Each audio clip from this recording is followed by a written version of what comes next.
Finance, a la Shmup. How do you calculate rates of return?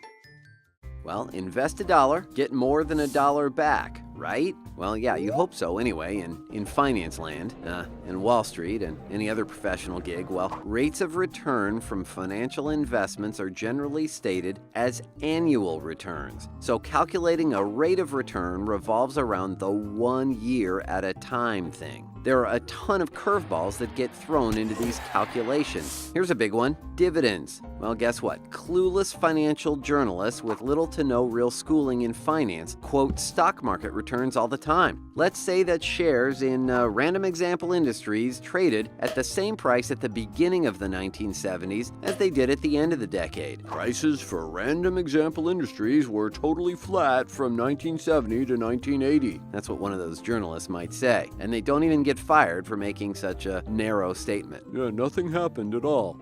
Wrong. Had they taken this course, they'd have realized that monster-sized dividends were paid out during that time period. 5, 6, 7, 8% a year each year. Yet the journalist ignored them when they stated that the stock market was in fact flat for a decade, and maybe shares of that company were also flat for a decade. But it implied that they got no return from their investment, which is absolutely wrong. Did readers get their money back for that bad journalistic work? Yeah, we doubt it too. Well, what about zero coupon bonds? That is, they're bonds that pay no dividends or interest along the way, and they sell at a discount to par. Well, what does that mean? That is, a $1,000 par value bond pays you $1,000 in 7 years. Well, how do you calculate the annualized rates of return there? Well, today that bond sells for $642. Like, you buy it today for $642, you get $1,000 in 7 years. Well, what's the rate of return on that bond?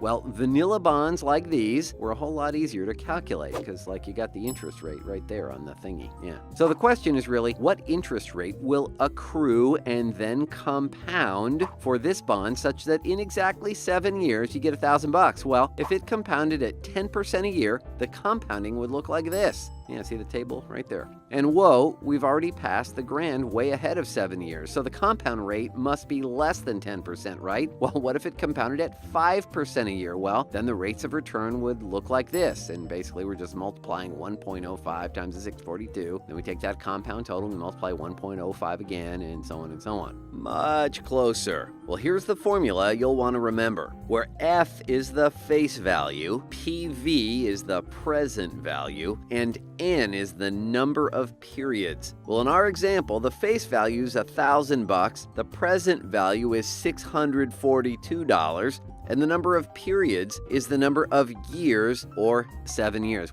All right, well, then we just, put our handy-dandy calculator to work and get a yield of, right around here. So here's the key idea. Rates of return are an annual thing when quoted among finance professionals. Among finance professionals, well, it may be a different story.